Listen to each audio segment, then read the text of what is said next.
Hello, humans, and welcome to Getting Gamers, your guide to understanding the gamers in your life. My name is Juke. My pronouns are they, them. And my name is Perf. My pronouns are he, him. And my name is Divi. My pronouns are he, him. Yeah, so it's the first time we have a guest back ever since COVID. So we were wondering, before we jump into our topic, our topic today is going to be balancing life and gaming. But before we jump in, I was wondering, I guess for both of you, but Divi, you could start. What games got you through quarantine? I'm pretty sure it would be Hearthstone that I played the most during quarantine. Yeah? We had our little tournament that we do together. Mm-hmm. And there was a few tournaments during quarantine. There's at least two? I think there was 4 because there's like 1 per expansion. So and they release 3 expansions per year. So and it's been like 1 year and a half. So 4 or 5 tournament. Yeah. It was a way to socialize, like little party, even during quarantine.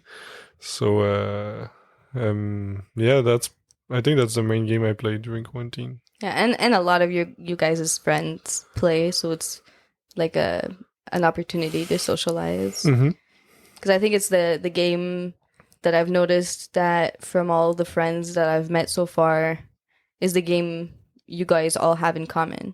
Versus you're going to have some Dota people, some Warcraft people, some UTS people, but you all have Hearthstone in common. And you, what would you say that got you through COVID? Well, you named some of them. Of course, there was Dota 2, which I've been rekindled with in the last few months.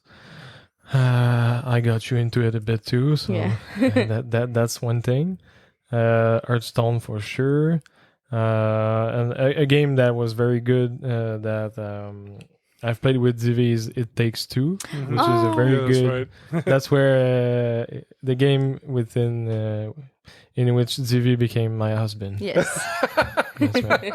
It's true. Last episode we did mention that Divi is now considered your husband. Yes. Because of It Takes Two. So glad there's proximity now between us. Oh, but that is a cute game. Every time I passed by and I saw it, I was like, it was cute. amazing. I was really surprised. We had no expectations, and it was really good. And our next game would be Unraveled 2. So this will be our next co-op game. It's like a 2D platformer. So we need to work together to go through the level. Okay, so it's not platformer. Okay, 2D like Mario or like Mario Bros. Yeah, it's the same principle, but you are 2 controlling each character on the screen instead of Mario Bros. Or you're alone. Oh yeah, but it Takes Two. Was it considered a platformer? Yeah, clearly. Yes, but a 3D platformer. Yeah, because you saw it like from behind and stuff. Okay.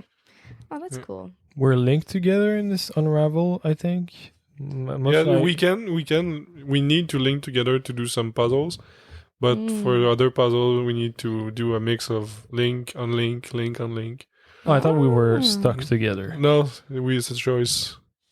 Yes, it looks really promising. Then I'm staying linked then. Oh, that's so cool. I forgot about It Takes Two. Yeah, me too. It's true. You guys played it a lot. Yeah. I remember at some point, like, Divi had a bad day, and we were doing something, and then Perf was like, when we get home, I'm gonna go play It Takes Two with Divi. I think he needs it. And I was like, oh, your husband needs you. That's right. Other than that, there's been a few more games like Resident Evil. A few of them. Of course, I've been doing some fast run of the remake from the second one. I've been doing Resident Evil Village, which is the last one of the series yet. Those are like little expansion side things? No, full-on big games. Oh, whole game. Interesting. Well, yeah, that was pretty much it. Nice. I guess we can jump into the topic that we had at hand, which is actually a topic that Divi suggested for the podcast, which is, like I said, balancing life and gaming. And I guess the first place to start is, how do we define balance, right? Because when I was talking to Perf about creating this episode. One thing that I thought was important to bring up is that I think all of us agree that gaming every day can be reasonable. Mm-hmm. Totally, of course. So I think, I don't know about you guys, but the way I see it when we talk about balance and gaming, for me anyways, it would be about how to like live a healthy life and still be able to game every day if that's what you desire. As long as it's not taking over your life, meaning you're not eating, you're not doing physical exercise, and see your friends, pass time with your family, you have a job, etc. So basically, I think from what I'm hearing and what we've been kind of discussing before, oh my god, I'm gonna burp.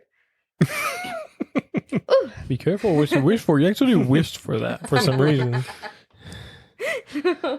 Well, okay. But from what I'm hearing from what we've been saying about balance, basically we're saying how to avoid, in a sense, gaming, becoming addicted. Mm-hmm. Right? That's how I'm kind of seeing our definition of like balance in this sense. Yeah, it's really hard to distinguish those two terms because you can't have a balanced life and be dependent, I think. Wait, you can or you can't? You can. Okay.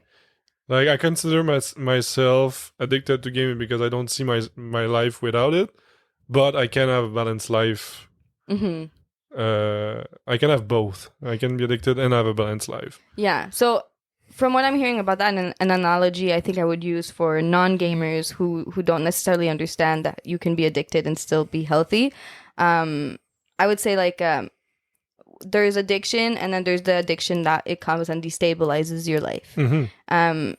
There's plenty of addictions that we do see in day-to-day life that doesn't destabilize someone's life, like casual smokers. We see smokers all the time drinking alcohol. Yeah. And yes, their bodies are getting these, negative effects of the substance, let's say like nicotine and tobacco and whatnot. But these people are still functional in day-to-day life. So that's exactly what I was about to say, that you can still be functional even if you game every day. The best analogy is with drugs. I always use that analogy to explain it. You can drink alcohol every day and have a job and have a balanced life, but you're still an alcoholic. Yeah. I mean, like, I'm Italian, and like every Italian has a glass of wine with supper. Yeah. Because a few people know that not only with alcohol, but if you drink every day, you are an alcoholic. But people think you need to get drunk all the time. But for me, being dependent, maybe I'm wrong, but for me, you don't see your life without it. This is where you're addicted. Yeah. I can see that. I hadn't considered that aspect before you brought it up, but I see it in that aspect now. And I think for the listeners at home, I know we keep promising that we're going to do an episode about gaming addiction, and it's going to come up. It's just that we really wanted to hold out for specific guests, which I think now is not going to be really a possibility. Nah, gotta be very sorry about that, but I don't think it's gonna be a possibility. Yeah, but we're still gonna do the episode, and we might still have guests on, and like I know we're like teasing you hard with this episode. The moms out there really want to get into addiction episode, but like it's coming, I promise. So I guess one of the like beginning things that I was really curious about you guys was basically, did you always have a balance, like a good balance of gaming and in your life? Like, not all the time. No, I can't say it's always been balanced. You? No, you can't. Yeah, Okay. I can't. You learn from it. Yeah. So like, well, leading like from that, what was your wake up call? Like when you didn't have that balance, what was the like, oh, okay, like I need to get my shit together and balance this out? In my case, I knew it wasn't balanced at some point, but it was in a darker place in my life. It was in between jobs and school programs.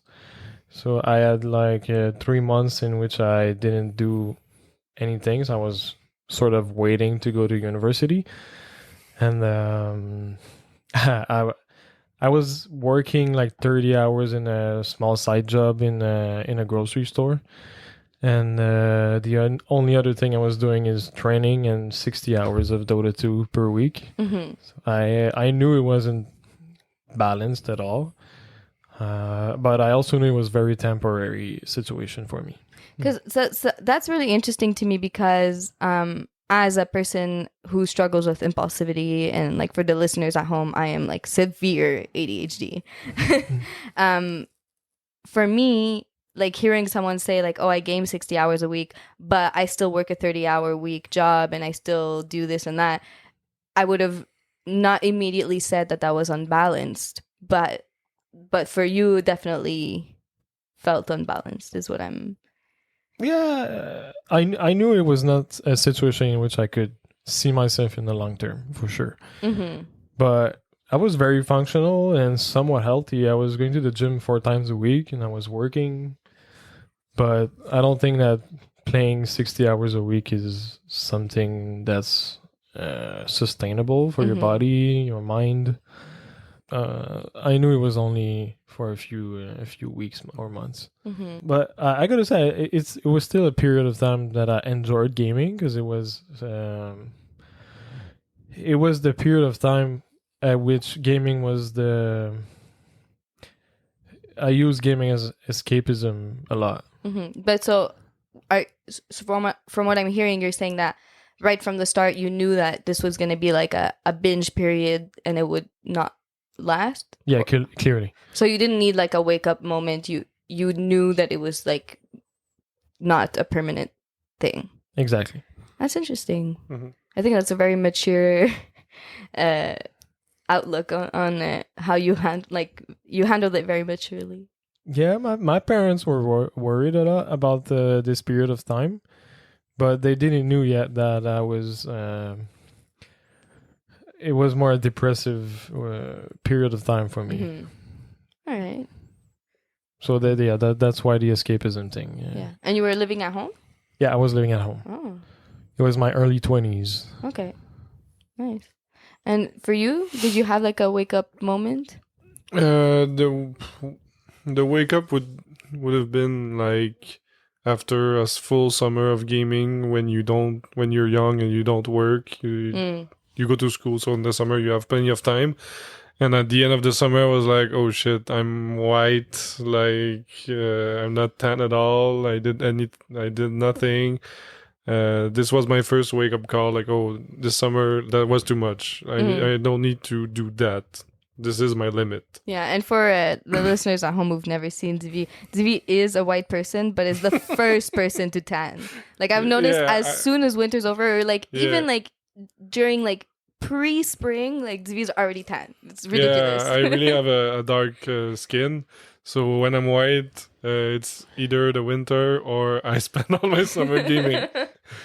One of those. Well, I think that's also like for a teenager especially, a pretty mature thing to say, oh shit, I wasted my summer. Or, to some extent, not necessarily a waste, you did do something, but to have that realization on your own as a teenager is pretty mature. Because as a teenager, I had zero self-control over how much TV I watched. Yeah, like, I mean, it's not everybody that would realize this, because there are some gamers that it's a problem, like, and they never realize this. They play all the time. They only do that.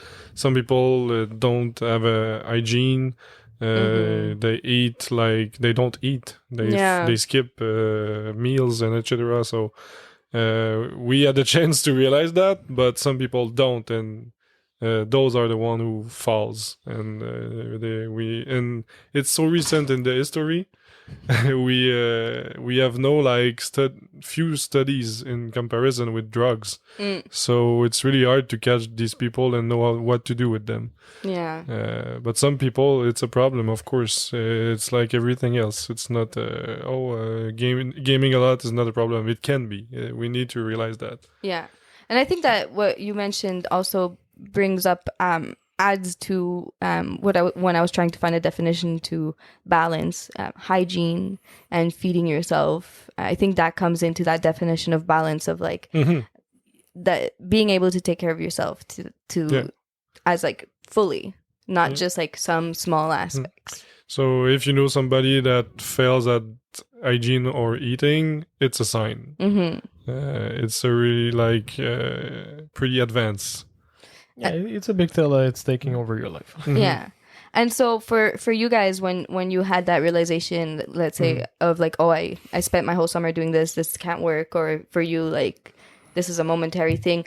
Even for you, Perf, even though you knew from the whole time that this was not going to be something that you maintained gaming as much, it's still a habit that you develop over those months. What were your like techniques for getting yourself out of that, basically? Like what tips, or did you go online and research like how to game less, or did you just like slap yourself across the face and be like, deal with it, bitch? Like, I don't know.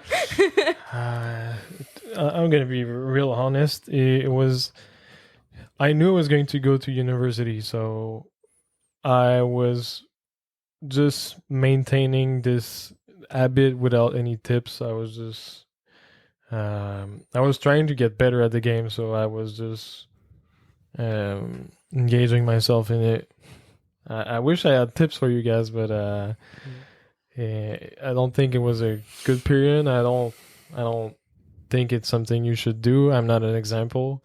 But like when you stopped, like you just snapped out of it, or you were like, okay, I'm gonna set myself a limit of 3 hours a day, or I snapped out of it because I had to move. I went to Sherbrooke for university, and right when I started school again, I just didn't have enough time to keep going this way. So yeah, but so from what I'm hearing from that, if I'm trying to pull a tip out of that, for you there was a big change in your life. You moved out of home, you moved into a new city in an apartment with friends. All of a sudden you had rent to pay and a university, so a next level of school to go to. So if I were to listen to what you went through and try to take tips out of that, I would basically say the same thing I say to people that are trying to get over a breakup. You have to change your environment, which literally, if you're living in the same space, move the furniture around in your office. It will make a huge difference. And this works for breakups too. It's like one of the best tips you give to someone who can't get over a breakup is move your furniture around, change the outlook of the space to really bring yourself to this new life you're trying to move forward to. Clearly, having another life project is life-saving in this way, because I had to put my mind on getting my degree. So, because like when you moved to Sherbrooke, you moved in with 2 other gamers, so it could have continued just as bad. Could have, but I knew I wanted to have my degree, to get a job, and so I had some plans in life too, so I could fall back on that. Yeah, and for those at home, like if you're a gamer that's struggling with this, like don't use Perf as an example. He has a level of self-discipline I've never seen in anyone else. Like, yeah, it's true. I have a very high level of self-control. Yeah. So for you, did you have any tips and tricks? Did you Google stuff to help you out, or? No, I think I think school, like having like success in school was my motivation to not game, because you cannot like game all day and have good grades unless you're a genius. But I wanted to like, because my parents paid for my scholarship, so if I failed, I was like, bruh. Yeah. So from what I'm hearing, you guys both had like this new motivation to thrive in something else that kind of helped. So for people like me who like did not care about school at that age, I guess it would be to like start learning something else and just give yourself more new projects. I think like gaming is really nice, but just try really hard to find one other thing. It's a sport, a musical instrument, artistic, like paint, whatever. Just one other thing.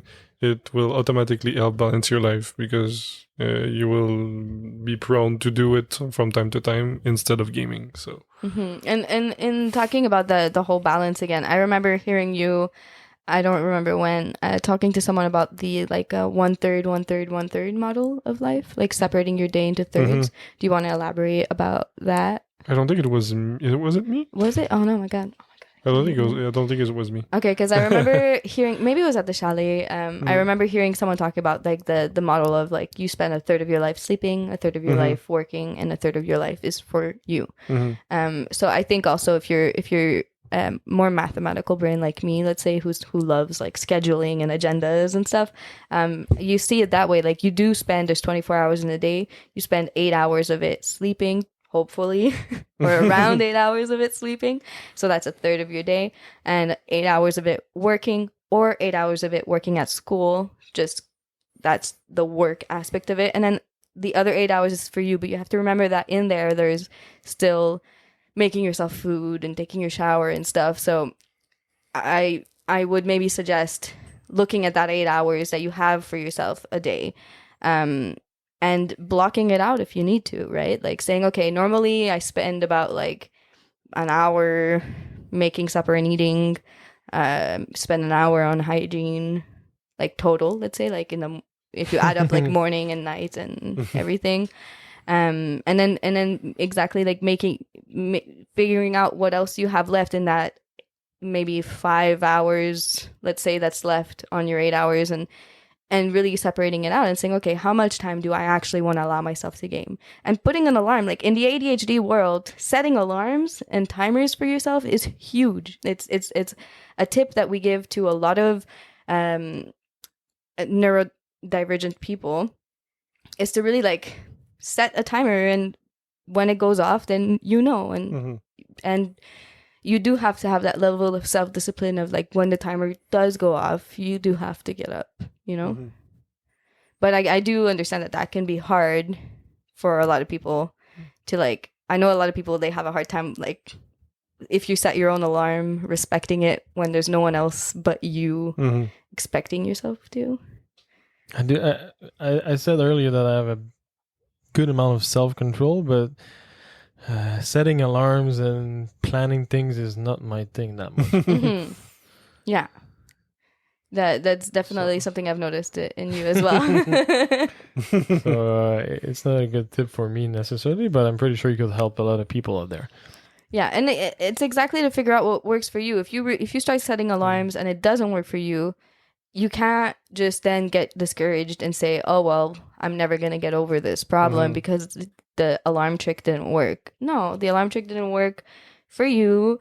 Now you got to find something else, Like it could be like grubby, if after, whenever you win or lose a game, you have to do squats or stuff like that. We've been doing that for a certain amount of time, playing Hearthstone.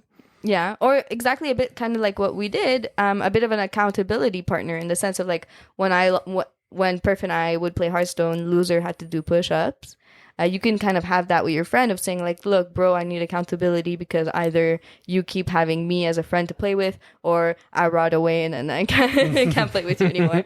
So, and you'll be surprised how many of your friends are going to be willing to help you out because you guys have been practicing teamwork like for years, right? So if you ask one of the guys that you game with to help you out, I have a strong feeling that he would, because y'all have been building teamwork and team etiquette for whatever many years. Are you ready for chin-ups? Because you'll be doing chin-ups. Not chin-ups. Everything but that. No, that's what you need. I know it. And maybe in the motivation, like to help motivate people towards that balance, what changes did you guys notice in your lives once you did reach that kind of balance state of gaming? That is a good question. Yeah, because it's on a long term, so you don't see immediate effects. Just like you keep your friends, so you don't realize it, but by not gaming and see your friends, your non-gamer friends, I would say. Yeah. You keep them. So because if you never talk to them and never do anything with them, with the normal course of things, you will lose them. Yeah. So and keep relation with your family as well, and you develop other skills. So it's all those little things that you don't see immediate effects, but are worth it and important. So. Yeah, I think something I've noticed, like at some point you just decided you wanted to pick up the piano. Yeah. And like you had the space in your life to do that because you knew how to balance things at that point. Yeah, it's a main point why I bought the piano. And it's right beside my computer. So that's true. You saw it. Yeah. So when I game and I feel like taking a break, I just move right beside and I do 15-20 minutes. So and a lot of times, so it's all those minutes count up and you learn new skills and you do something else. So yeah, and to be fair, with the discipline and the balance that Divi learned, he learned a few songs on the piano that I wanted to learn since high school and just never sat the fuck down to do it, and now he learned it before me. So like there's value there of like that the discipline, I guess, is kind of a muscle that the more you work it, the better easier it gets. Yes, and it's like that in everything in life. Like the harder you work, the better results you will have. So, but it can apply in gaming too. If you really want to be good at a game, you need to work to get it. So yeah, and that's a good point that Perf, you had mentioned when we were talking about planning this episode, was for a lot of games, daily gaming is necessary if you want to be good and not just casual. Yeah, it's not an option to play every day, at least a few hours. Let's say. Around 2 hours to get better and to understand everything about any given game. That's, let's say, any competitive game. But yeah, to answer the previous question, clearly having a more balanced gaming diet allowed me to have some more time for other projects like this podcast. Yeah. Of course, because it's eating away some time, but I enjoy it. What else have I done with all this time? You're a pretty like gym buff guy. Like, did balancing gaming help you like with your physical fitness in any way? Yeah, just a bit, because I've been taking a long break of gym, but clearly that lately we've been going back together, and if it wasn't for a balanced gaming diet, I don't think we could have been doing that. So I'm grateful for balance. Yeah. And that's a good point. The fitness, like, because in my opinion, the biggest weakness of gaming is downside, I would say, is sedentary. Like you don't move, you don't do exercise, of course. So the best activity to have, with gaming, in parallel of gaming, would be to do a sport or any kind of physical activity, because this is the greatest balance you will get. And covered in benefits of gaming, I think the sports are going to make you a better gamer. Yes. Yeah, absolutely. All the pro gamers that are in a league and a team, they have a really strict diet, and a big part of the diet is to make exercise at the precise time of the day to have a clear mind, because sports brings you that. So I guess if we're talking about motivators for balancing gaming, one of the big things is if you do add physical fitness to your... It's the best. Yeah. It's going to help for sure. It's going to help your metabolism go faster, your mind be clear, like Divi said. Your sex life. Your sex life is going to be clearly better too, on the side for cardiovascular exercise. And it's also going to alleviate any tensions in your body, which can affect your reaction time with the keyboard and mouse. Yeah, but because when you were working a really intense office job, and you were basically gaming on an office, and at work at an office, you started feeling like the negative effects of that on your body. Yeah, and it was making me even some time. It's under control now, but I had pain in my arms and my back. And now you play with a dick. Yeah, I play with a mouse that looks like a big dick, but it's a vertical mouse, but it's needed. there's a big difference in ergonomic. Ergonomic. Now I don't know. Ergonomy. Ergonomics. Yeah. Ergonomics. Yeah, that's right. Anyways, if I remember, listeners, I'm gonna try to post a picture of Perf's mouse just so you understand what Divi means by a dick. And for those of you who have arm problems, it could help. My mom actually got a mouse like that because Perf. Oh, really? Nice. Talked to her about it. Yeah. Yeah. Sometimes I never thought I'd get to that point, but my mouse can actually fall. Oh, because it tips over from the side.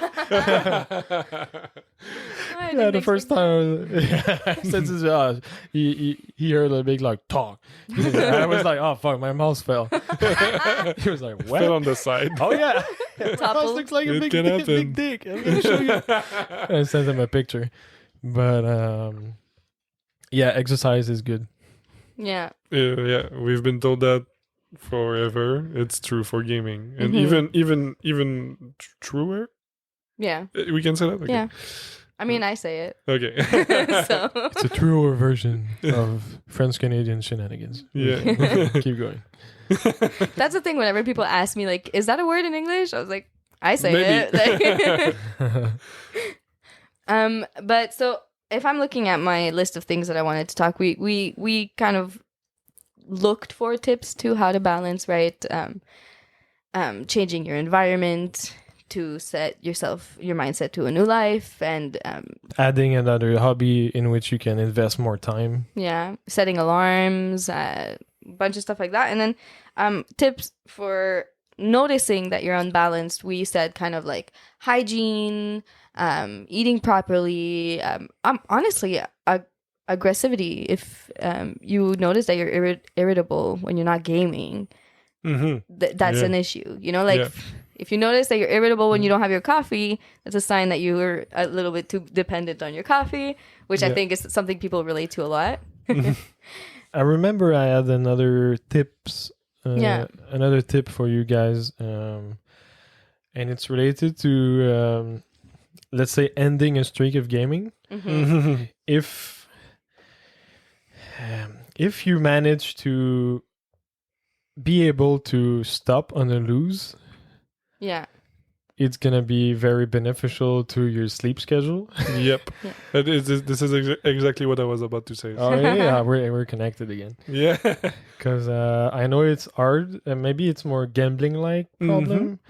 Like you lose, and then you have to win your MMR back or your honor back. So you roll again, you play again until you win. What it makes is, since your mindset is already a bit fucked, you're more likely to lose again, and then you don't have any more time, and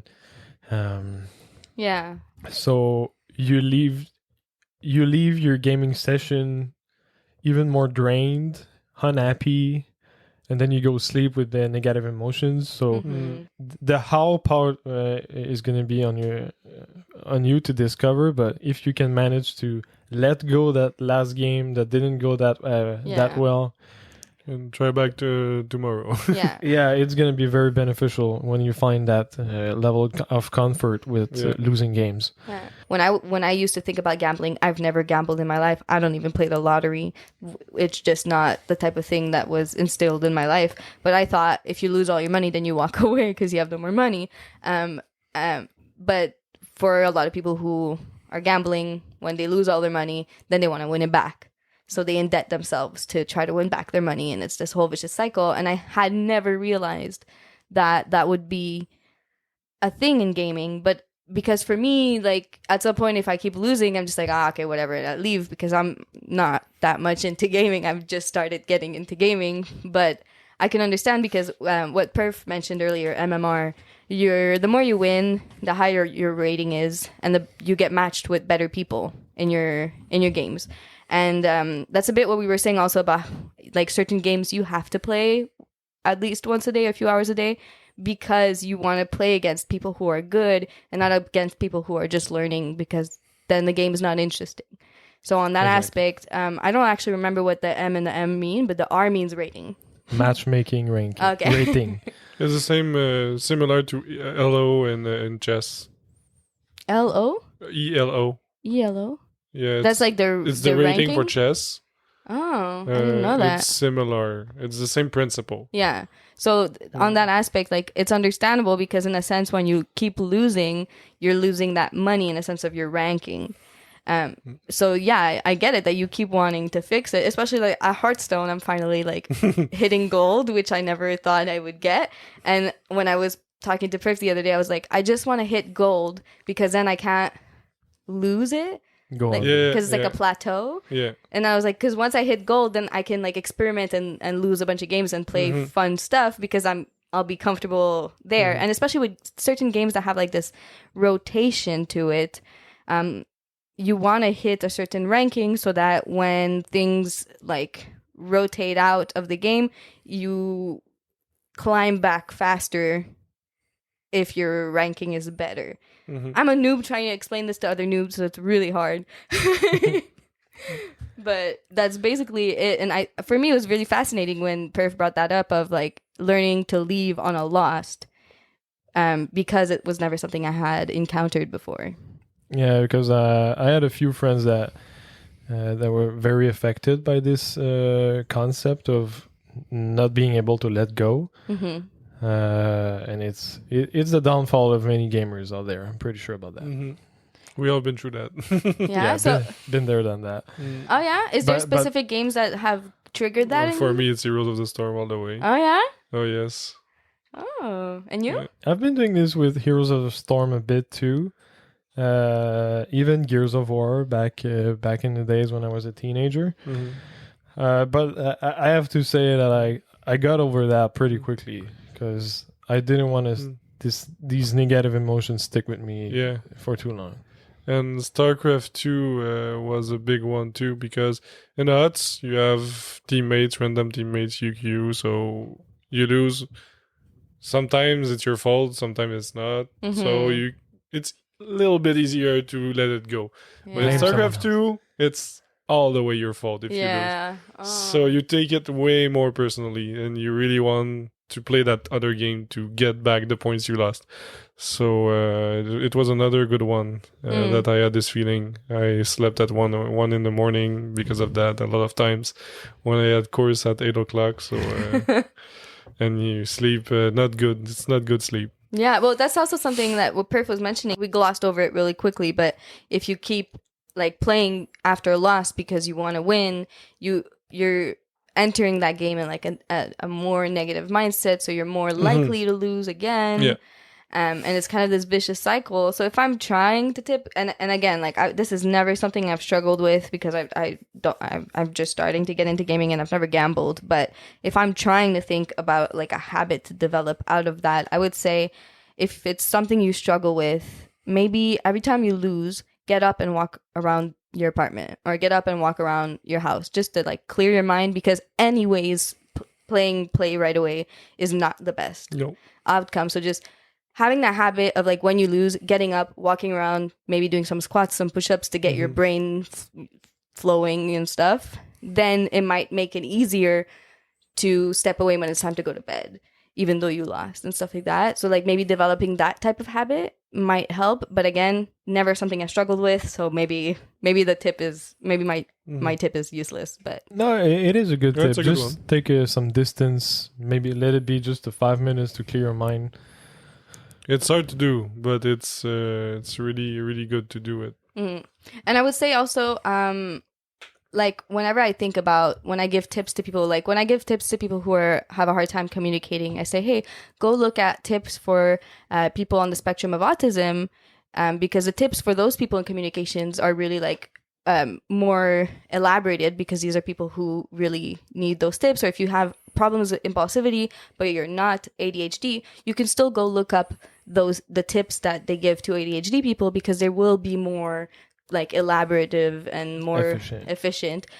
So because like the studies on gaming are still being developed and stuff like that, gaming addiction is classified still, I think, as in the same category as gambling addiction. And there is a lot of resources for gambling addiction. So if you do struggle with these things, maybe it could be a really good section of research for you to do in tips for people who are addicted to gambling, because those tips will apply to you and they can help you. So I think that might be a good resource, because I mean, on this podcast, we're 3 people and like 2 gamers and a noob. So there's like only so much we can give you. So I hope that this episode was helpful to anyone out there who needs it, or any parent out there that's worried about their kid. Hopefully this episode can help, and maybe this episode is a great way to reach out to them and open a conversation. I think to resume like all this podcast would be to say like it's okay to game every day, a couple hours per day, no problem. Like parents and kids need to understand that. But it's as important to do something else. This is really the point of this podcast, if I'm not wrong. Yeah, I completely agree with that, and I think on that aspect of why we keep saying that it's okay to game every day is that if you're adding that pressure and that guilt on yourself, it's too much. You need to be able to work on yourself, and adding extra weight is not going to help. Because this was like, for me personally, this was a big pain point, having this pressure, your parents tell you to not do it, the society tells you to not do it, so you feel like crap. So if I had a model that told me, oh no, it's do it, it would have like released all that pressure. It would have been really great. And if you're a gamer and you're worried about like what your parents or your girlfriend might be saying, a great comeback, if we can say, is if they criticize how much you game, ask them how much TV they watch. Yeah, exactly. Because gaming is more productive than watching TV. Yeah, absolutely.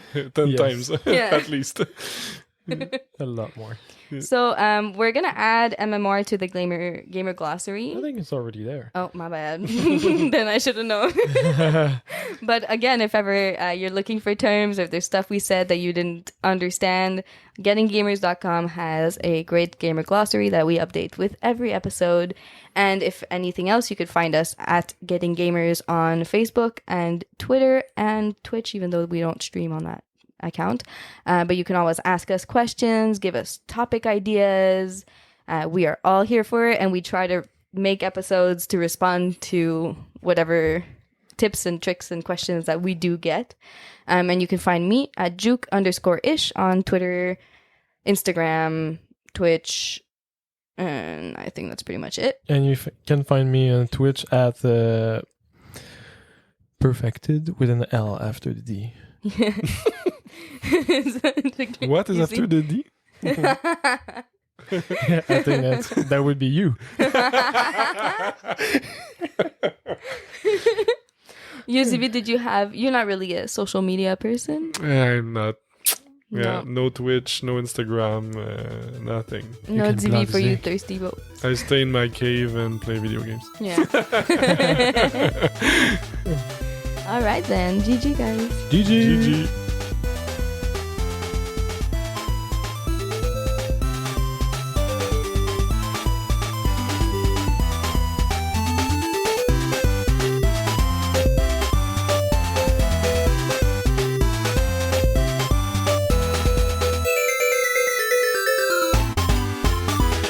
Job's done.